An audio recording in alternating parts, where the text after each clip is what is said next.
name is Jan Eberwijn, and for the longest time since I can remember, I had a dream, and today I want to share it with you. So here we go.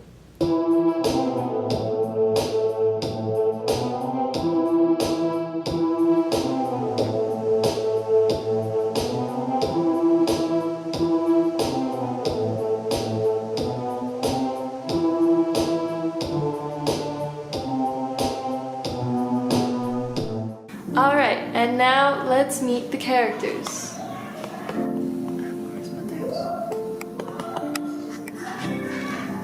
And this is clone. His ability is that he can duplicate himself into multiple different people, so to speak.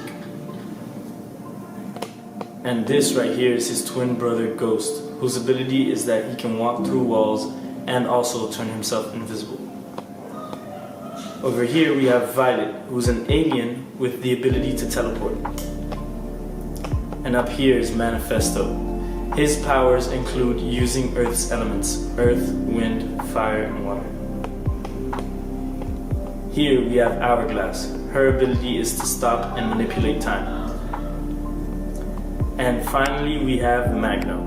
His power is that he can manipulate the magnetic field. So this all started in high school, and here is my first sketch ever, and this was Clone, and right beside him you can see that that's Ghost. This idea actually stems from an Iron Man sketch, but it looks a little different now. So this was my first drawing of the car. As you can see, this car looks like it was drawn by a second grader, but luckily it turned out to look like this. And as for Manifesto, now at this time I didn't really have a lot of ideas about Manifesto. All I knew is that his tattoo would be in the middle, and he would open it up and it would shine like it does. So that was the spot for the tattoo, and here was my idea for the tattoo right here, as you can see. And this was Violet, which I haven't made many changes to her, maybe a little bit in the arm, but yeah, that was about it. This was Violet. And Hourglass as well, I didn't make many changes to her, kind of got her right off the bat. So yeah, tell us a little bit more about your work. Well, the Paranormals is a team of superheroes that come together to save their city. A city filled with organized crime and corruption. And now it faces an alien threat. And what inspired you to create this franchise? Well, it all started because growing up in Haiti, every time I would explain how things were in Haiti to my friends, it almost sounded fake to them, like unreal or something that was straight out of a movie. And so I wanted to create a city where it reflected some of the things that happened in Haiti, because in a way it's like showing them a different side of me, just my life.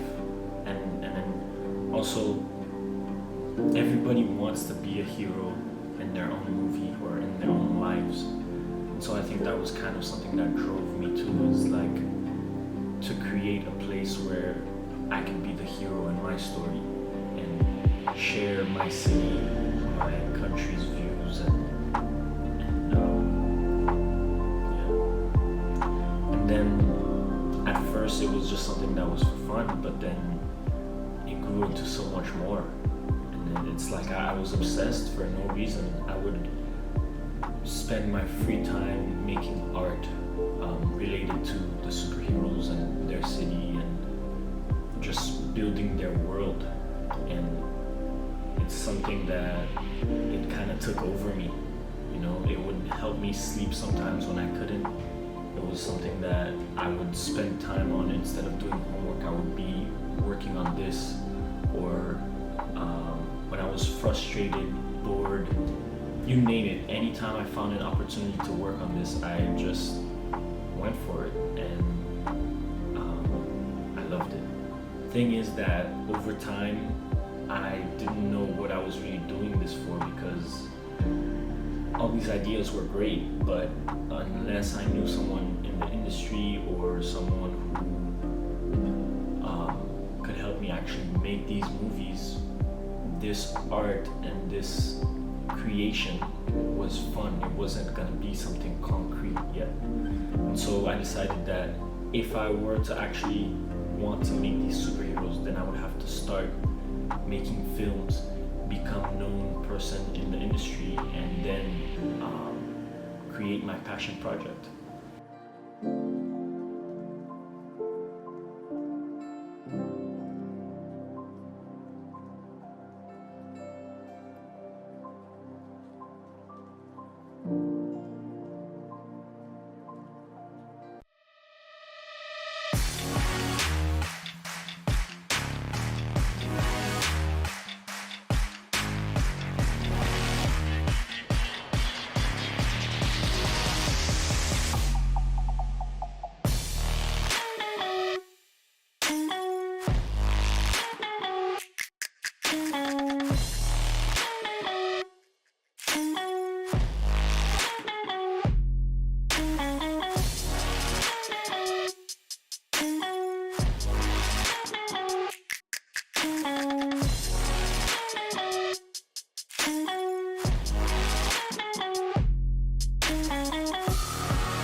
I started doing research on how I could actually begin my film career, and I heard this quote from Quentin Tarantino.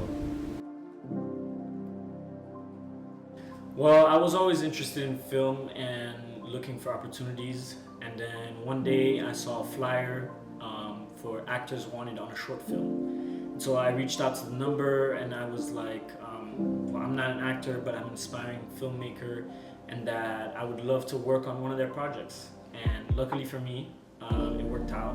And then we started production on one of my first short film, and it was called Breaking Point. Shooting Breaking Point was a terrible and amazing experience all in one. We were going over budget, there was headaches with schedulings, and so much more that I don't even want to get into. But it was also a great opportunity for me to learn what it takes to make connections, learn people who are passionate in the same subjects as me.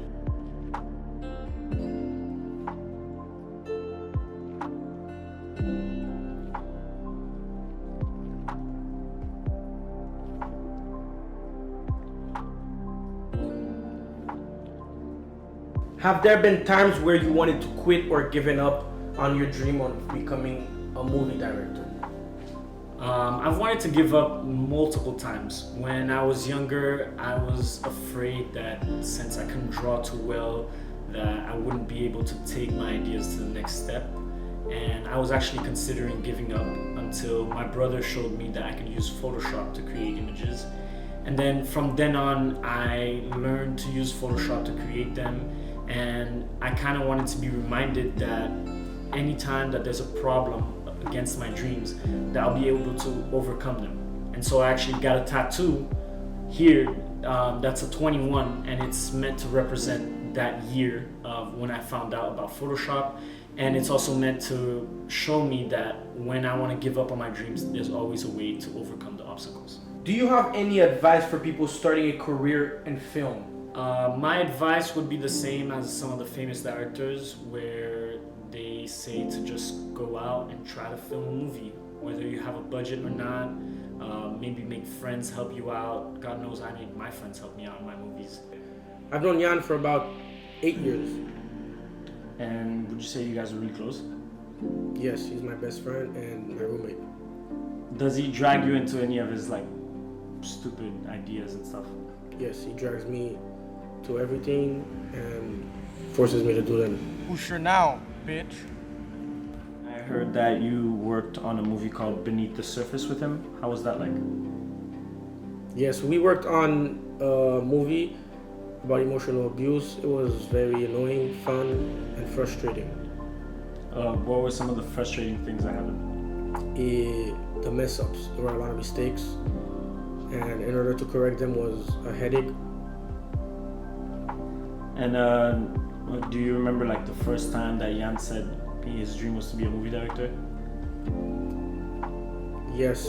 So in middle school, when I first met him, we were getting to know each other, and I asked him what he wanted to do. And he said he wanted to be a movie director, and I thought it was the stupidest idea ever.